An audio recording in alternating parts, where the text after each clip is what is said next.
தமிழ் திரைப்படத் துறைக்கும் இலக்கிய உலகத்திற்கும் ஒரே நேரத்தில் ஒரு பெரிய இழப்பு நேர்ந்திருக்கிறது. முத்துக்குமாரின் வயது சாகிற வயதல்ல, சாதிக்கிற வயது. இந்த 40 வயதுதான் ஒரு படைப்பாளியின் வாழ்க்கையில் திருப்புமுனை செய்கிற வயது.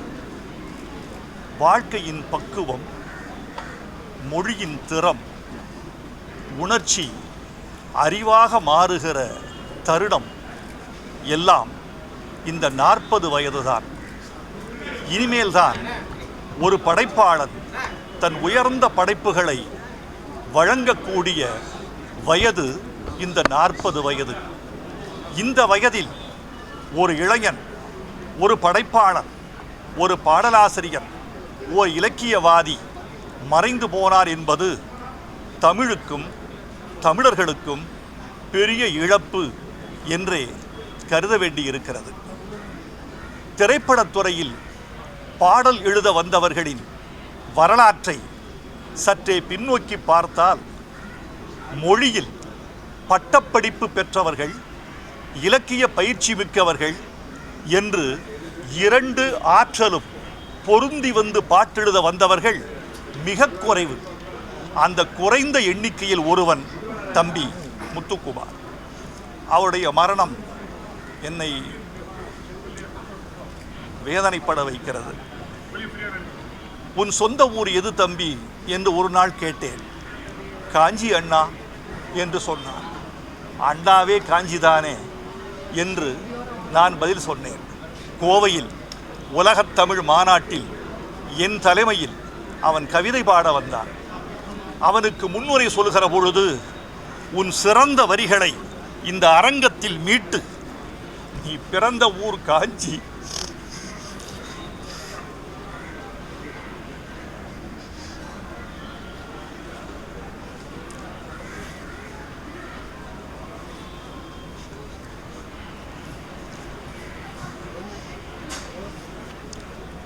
உன் சிறந்த வரிகளை இந்த அரங்கத்தில் மீட்டு, நீ பிறந்த ஊர் காஞ்சி என்பதை காட்டு என்று முன்னுரை சொன்னேன்.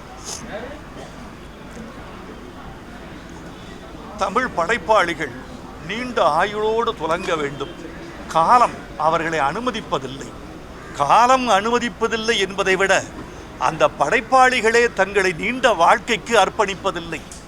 நீண்ட வாழ்க்கையை தயாரித்து கொள்ள தெரியவில்லை அல்லது முடியவில்லை என்பது தமிழ் படைப்பாளிகளுக்கு நேர்ந்த சாபம் என்றே நான் நினைக்கிறேன். அவன் அழகான வரி எழுதியிருக்கிறான். மழை கூடவா அழகு, வெயில் கூடத்தான் அழகு என்று எழுதினான். இன்றைக்கு அவன் படுத்திருப்பதை பார்த்தால்,